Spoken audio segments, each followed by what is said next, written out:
All right, we've got a great crowd here today. Welcome to Plainview Old Bethpage JFK High School for the first stop on the Governor's Gun Safety Tour. Before we begin, I want to acknowledge some guests that we have with us. Our hostess, the indomitable Lorna Lewis, Superintendent of Plainview Old Bethpage School District.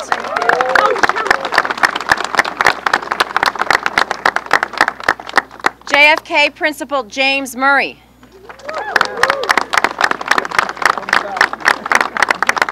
We have our Lieutenant Governor, Kathy Hochul. All the way from Brooklyn, Assemblywoman Joanne Simon, whose legislation you're going to hear about. Assemblyman Chuck Levine, whose district we're in. Avalon Fenster of March for Our Lives. We have Maria Carnesi, the chairperson of the Social Studies Department right here at JFK. Hempstead Town Supervisor Laura Gillen. Nassau County Legislator Arnie Drucker, in whose district we are also in. We have our Police Commissioner here in Nassau, Patrick Ryder. Rebecca Fisher of New Yorkers Against Gun Violence. Alex Clavering of March for Our Lives. And of course we can't forget Moms Demand Action. Yay! They're not all moms. Not all moms, but they are demanding action. And all of our school and gun safety advocates, community leaders, and friends from the New York State United Federation of Teachers. United Teachers Union. And I just have to give a special shout out to former Assemblywoman Michelle Schimmel, who has been a real fighter for gun safety, who's here with us today as well. Over the past year, we have seen the scourge of gun violence in our schools devastate too many communities and take the lives of too many of our children. Unfortunately, even as students all over the country, and especially here in Nassau, are calling for action, the federal government in Washington has responded with the same inaction and complacency we have seen all too often. If the federal government does not act to keep our children safe, then the states must lead.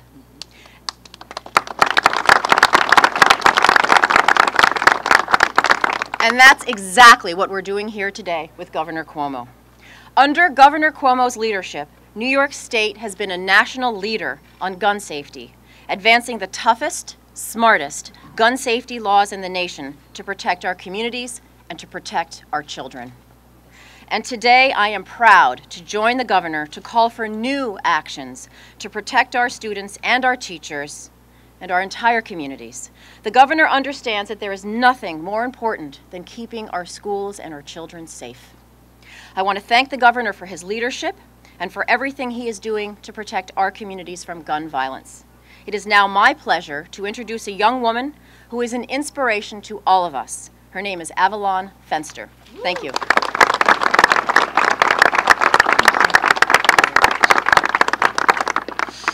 Good morning. My name is Avalon Fenster. I am 16 years old, and I am the student founder of March for Our Lives, Long Island.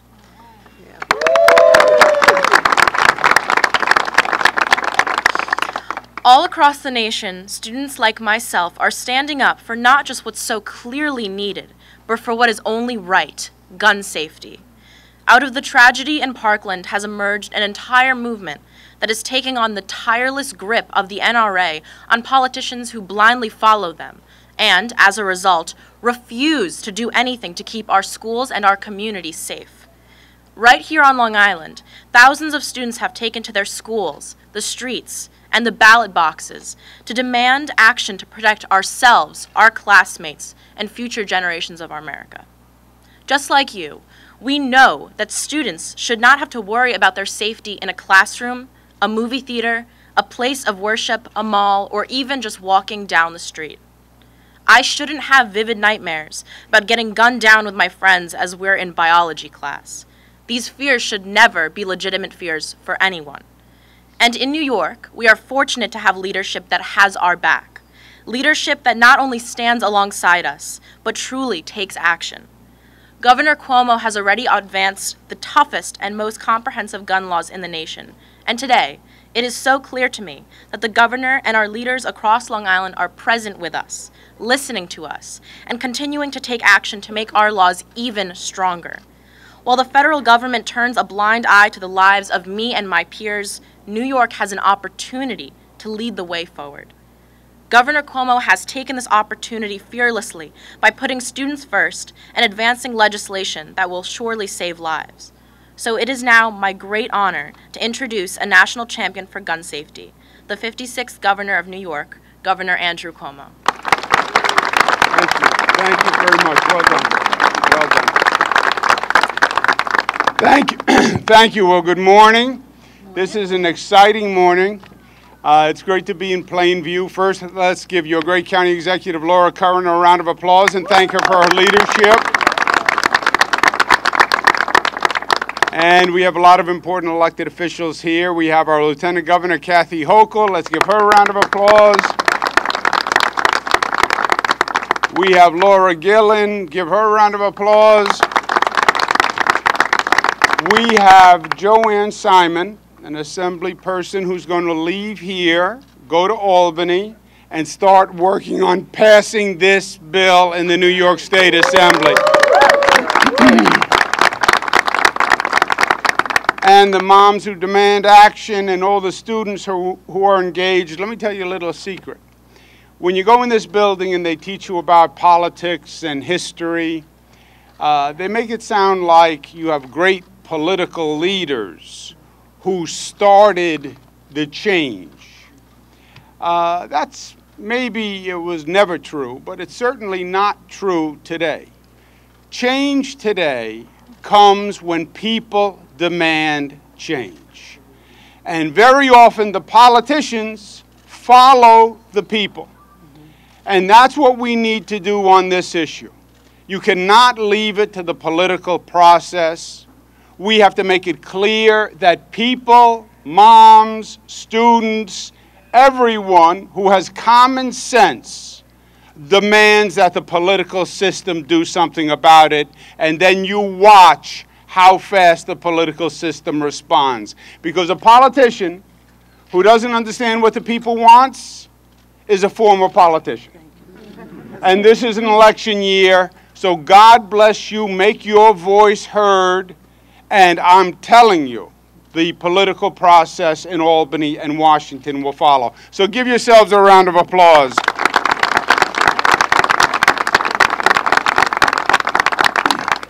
On this issue, I wish I could say it's complicated, it's nuanced, and that's why we're not making progress. It is breathtakingly simple, and it is breathtakingly frightening. We are 23 weeks into the new year. Do you know how many school shootings we've had? 23. Just think about that. This is unheard of. It was not this way. It was not this way 5 years ago, 10 years ago. This is a social crisis. We have, since the beginning of the new year, more young children died from gun violence than people defending this nation died at war. How insane a situation. There was a shooting in Santa Fe, Texas, and they interviewed a high school girl who was in the classroom during the shooting. And they said, well, were you surprised when it was your school? And she said, no. It's happening everywhere. This is a transformation. This is a social acceptance that we have to resist. School shootings never happened. It is the most cruel, bizarre, insane activity that we have seen. Now, the politicians are afraid of the gun issue. Why? Because they are afraid of the gun issue. NRA is very powerful, but it's not just the NRA. Guns are a potent political issue. Take it from me. I passed the best gun control bill in the country, and I went down about 20 points in the polls. Why? Because there's a group of people who are afraid of government regulation of guns. And they're afraid that if government starts to regulate guns, then the NRA's slippery slope argument, and then nobody will have a gun. No one is talking about that. That is black helicopters and conspiracy theory that government is the enemy and they're going to come seize guns so they have a totalitarian regime. It is just so far from reality, it can't even be taken seriously. But the question becomes, what can we do? And the good news is we can do something. We can act. And that's what the state of New York showed. We talk about Parkland, Florida. Parkland, Florida was not the first time. Parkland, Florida was maybe one of the last in a long, long string. We had Sandy Hook, Connecticut 5 years ago. It was the same lesson as Parkland, Florida. We had Columbine. We've had numerous terrible situations where this nation should have stood up and said, enough is enough. That is the last time. We're not going to allow more innocent people to get gunned down. But the nation hasn't done it. We did it in New York. After Sandy Hook, which was Connecticut, just a few miles from the New York border, New York got it. 5 years ago, we passed the SAFE Act in New York. The SAFE Act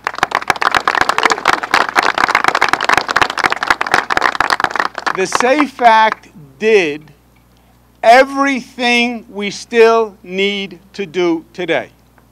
Okay? 5 years ago, the SAFE Act said ban military-style assault weapons, no more than 10 bullets in a gun, have a mental health database so that if people are mentally ill, you don't let them buy a gun, right? That's common sense. We passed the SAFE Act.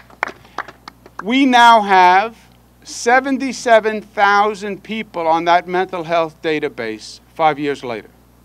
Those are 77,000 people who could have bought a gun the day before the SAFE Act was passed, but now have been found to have a mental health issue and shouldn't have a gun. 77,000, just think of that. And what's also important about the SAFE Act is what it didn't do.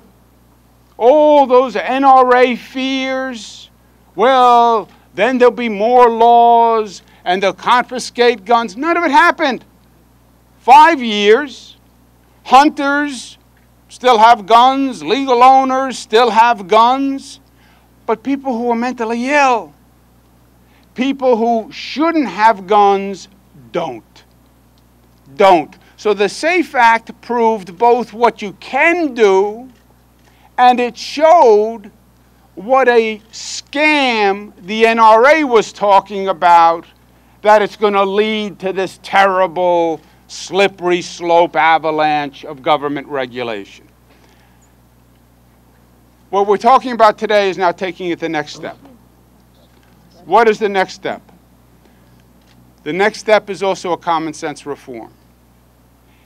If you have a parent who believes a family member, a child, is mentally ill or has a potential for violent behavior and has access to a gun, rather than the parent just sitting by and not being able to do anything, it gives the parent the right to go to a judge and say to the judge, I think you should evaluate this person. and evaluate with a mental health professional. And if the evaluation says the person has a mental health issue, remove the guns from the person before the person does harm. The bill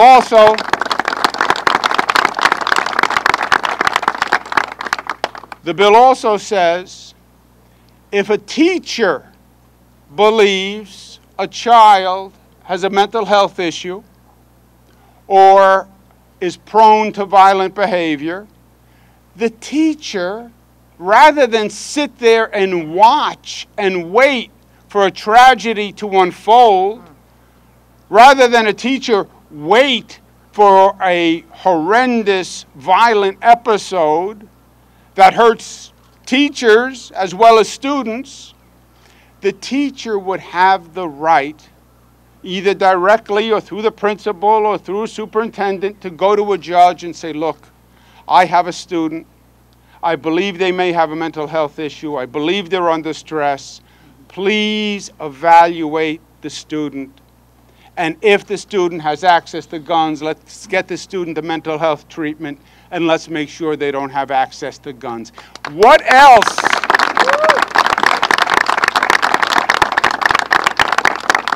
It is pure common sense. It is pure common sense. Brady Center did a study that said 40% of the school shootings, when you go back and interview, the teachers or the school officials say, I knew there was a problem. I knew there was a problem. There were signs. The students said things. We knew there was a problem. And then you say, well, why didn't you do something? And they said, there was nothing I could do. There was nothing I can do. It is common sense. If a parent or a teacher knows a child might act out, has access to guns, let them have the ability to go to a judge. The student has due process. The student has a mental health evaluation. And if the judge decides that the person has a mental health problem, then take the guns away while the person is mentally ill. If a person is sick, you know what you want to do? You want to get the person who is sick help. You don't want to leave them in a situation where they're in pain. If a person who is sick, you want to make sure they don't hurt themselves. Mental health, as we've seen recently, one of the main problems with mental health is suicide. You take your own life. We want to help people. That's what this is about. Teachers are in this school to help people. Parents, their number one job is to help their children. If you see a child who needs help, do it. And if you see a child who could endanger themselves or others, do it. That's what the red flag bill says. It is pure common sense. I don't care if you're a Democrat, I don't care if you're a Republican, if you are just a common sense New Yorker. This has nothing to do with politics. It is common sense. And there is no reason why this shouldn't pass.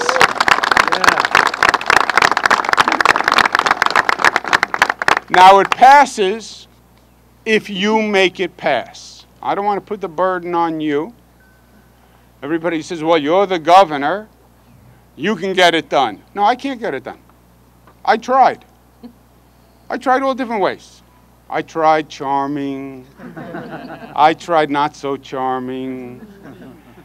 You have a group of elected officials in Albany who are reading the same gospel as Washington, and they pledge allegiance to the NRA and will never do anything that the NRA doesn't want, and they won't pass this bill.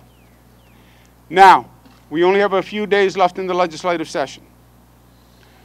We have the Assembly and the State Senate. The Assembly is going to pass the bill. Joanne Simons is here. You'll hear from her in a moment. Charles Levine is here. They're going to get right in their car.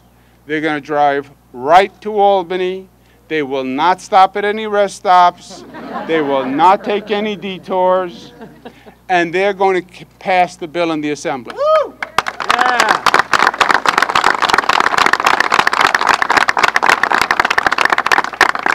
The bill then goes to the state Senate, and that's where we have to communicate. We have to say to the state senators who represent you, who represent Long Island, the very simple message. We need this bill passed. It's common sense. It's beyond politics. And if you are not with me, I am not with you. That's the reciprocity of the relationship. Either you do the responsible thing, or we will find somebody who will. I need you.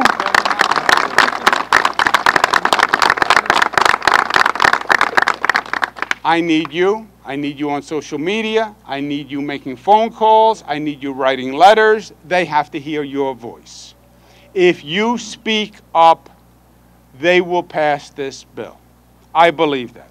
And this bill, unlike a lot of pieces of legislation we pass, this will save lives. I am convinced of it.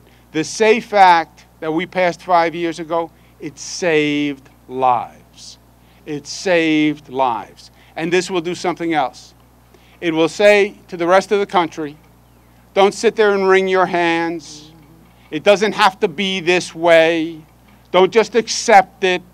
There was no such thing as school shootings a few years ago. It doesn't have to continue. Stand up for yourselves. And there's a model that you can follow, and the model is called the state of New York, where we got involved, we got engaged, we passed laws that made a difference, Democrats and Republicans working together.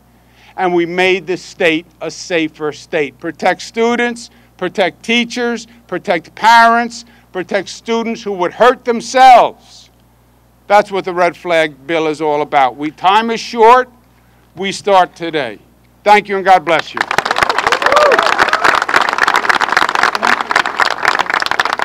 Ladies and gentlemen, please welcome Maria. Carnisi. Thank you, Governor Cuomo.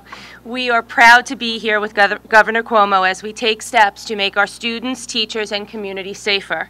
Under Governor Cuomo's leadership, New York is setting an example for other states and our federal government to follow.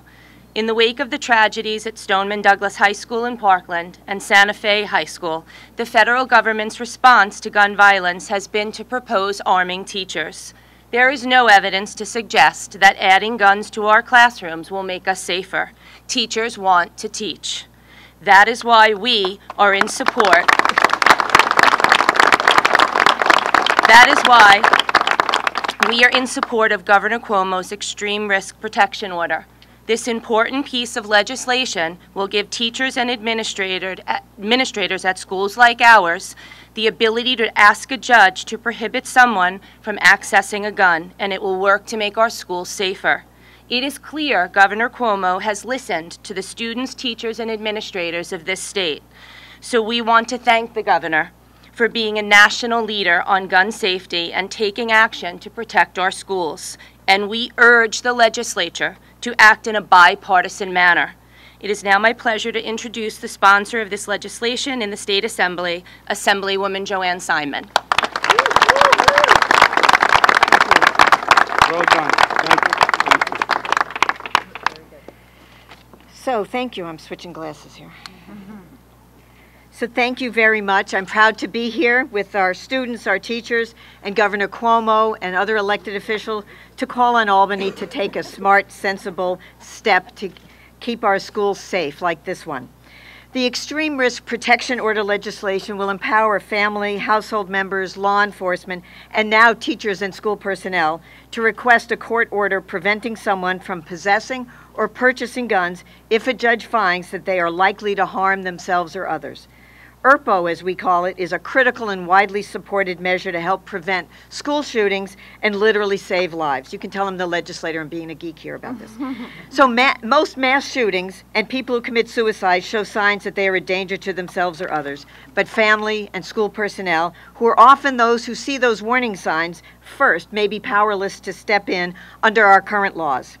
At Columbine, at Sandy Hook, at Parkland, San Bernardino, and at Santa Fe High School, for example, the shooters exhibited observable signs of escalating focus on committing violence. Families and teachers do not have the ability to step in because too often our laws limit that to criminal acts, and these people have not necessarily violated the law yet. What we want to do is keep them from violating the law and from endangering lives and taking lives. As the increasing number of incidents around the country have shown, we simply must strengthen our gun laws and ensure that dangerous weapons don't end up in the wrong hands. I'm very proud to have sponsored an earlier version of this bill, which passed the Assembly, I might add, with broad bipartisan support. And I expect that I will be debating this bill tomorrow on the floor of the Assembly, and I'm looking forward to passing it. I want to also just say that for those of you who don't think that this is a really important thing, gun violence is the third leading cause of death of children in this country. That is an alarming and stunning statistic that we have to change. We have to change it now. I look forward to working with Governor Cuomo and all of my colleagues to ensure that this bill is passed and to ensure that it passes both houses. As a legislator, it's always great to have a bill that you feel confident the governor will sign. Right, Governor? That's right. He's going to sign this bill. Thank you very much. Thank you. Thank you. And I just want to thank all of you who are here. I understand that we are not taking questions from the press today. Thank you to all the students and the school personnel, the moms, New Yorkers Against Gun Violence, my Assembly colleague, Chuck Levine, and Michelle Schimmel, who fortunately left the Assembly so that I could shine. Otherwise, it would be her. And thank you all for your time and your attention today. And onward. Thank you. Good deal. Thank you for doing this on short notice.